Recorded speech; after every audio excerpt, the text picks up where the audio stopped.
The Great Principles. September 10, 2019 by Anna von Reitz. I was visited, unexpectedly and unannounced, last night, by one of the brothers who attended Thomas Merton. I didn't recognize him at first and he played me along, until he finally introduced himself. Then, of course, we had an interesting conversation. He told me that Merton is haunting the little garden where his body is buried, and that many people who visit the grave site have seen him and had interactions with him in the years since he died. Those who tend the plot also regularly either sense his presence or have interactions with him. This surprised me, and made me wonder, why would Merton, of all people, hang around his own grave after he was set free of his body? The answer came like a thunderbolt, to be that second voice, lifted to heaven to invoke the presence of Jesus, when some poor and lonely soul comes to his grave to mourn and to pray over their own miseries and the miseries of the world. Of course, Thomas would do that. He'd be there to be that second voice, so that nobody who came to his grave to pray, would pray alone. Did the brothers need to be concerned? My visitor asked. What were the fruits of these encounters? I returned. A sense of peace and miraculous answers to prayer, he answered. Well, then, what is there to be concerned about? Our brother is not resting when so many are in need and the membership of the church is in such torment and turmoil. But we are not to communicate with the dead. Are the dead prohibited from communicating with us? Obviously, not. Lazarus communicated with plenty of people. Jesus communicated with his disciples for weeks prior to his departure. Innumerable interactions with long-dead saints and the Virgin Mary have been recorded and many miracles have been attributed to these encounters. Why, then, brother, do you concern yourself about Thomas? He looked at me strangely. I think it hadn't occurred to him until that moment that Thomas, like Jesus, was still walking about after his physical death, still tending to the heart sore and the way worn, still offering prayers. One of the great principles is the principle of love. Love is the glue that binds everything together. Everything, including your body. Love is far more than an emotion with many shades of color. Love is the binding and creative force of the universe. Those who truly love us are never far from us. Those who truly love mankind often continue to minister to us from beyond the grave.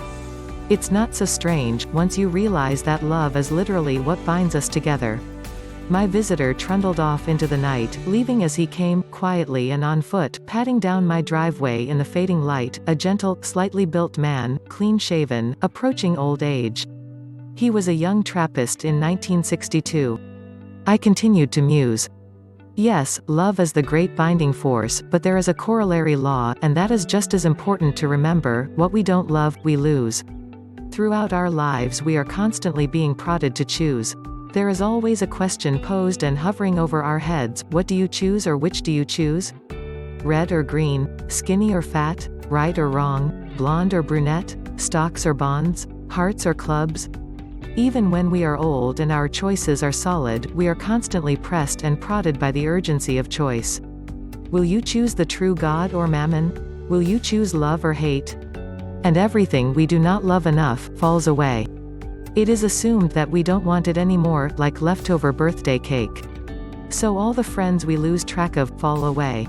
The spouses we neglect fall away. The great passions of our lives that we don't answer fall away. In the end, even life itself falls away. But love remains. There is a great and looming question posed by the theft of our amnion estate and the false claims to own our DNA. Do we love and respect ourselves enough? Do we love the source of our lives enough to treasure life, to treasure our earthly estate and our divine origin? Will we defend that? Claim it? Or will we leave our DNA and the divine mystery of our own incarnation discarded like garbage on the hospital floor? Have we loved our neighbors enough? Most of us don't even know our neighbors anymore. Have we loved life? Probably not nearly enough. Have we loved our country? If not, no questions about why it is in danger of becoming a global criminal empire ruled by men all cut from the pattern of the robber barons. It all comes down to what and who you love, and what we as the whole of mankind care about. If we don't give the earth enough love, it falls away from us, and becomes sickly and barren. Our pets, our families, our friends, our faith, all will fall away from us, without love. So those who would deprive us of everything to satiate their greed, those who would literally steal the breath from our nostrils, seek to keep us embroiled in fear and in hate, to keep our attention centered away from every loving thought, word, and deed. They seek to keep us centered on their abuses and nonsense, when, if we would merely love more and fear less, all their apparatus would vanish. Because what we love is bound to us, and what we do not love, falls away. As you confront the great evil that has been built up like a towering prison edifice around us, as you quail before the might of the misdirected military, as you despair in the face of injustice, turn away. Turn your attention to those you love, to all the people and all the things you love. There are those in this country who don't love America.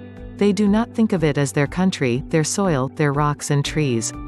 To them, it is a hateful idea, a label, a political brand name, something they are ashamed of, and which they despise. They don't have sense enough to know what their country is, much less sense enough to love it. And what we don't love falls away. That's why the rest of us have to love it more than ever. Here's my favorite quote from Thomas Merton. "Love is our true destiny. We do not find the meaning of life by ourselves alone, we find it with another."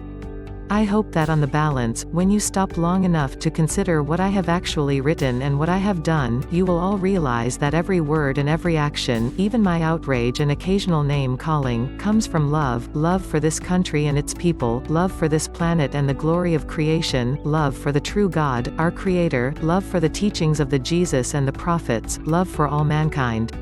Being a fiduciary is not a labor that anyone would choose, and even my Lord did not command me to do it. It simply needed to be done, and I was prepared. So here I am, as strange as the whole circumstance may be, in my view, or in anyone else's.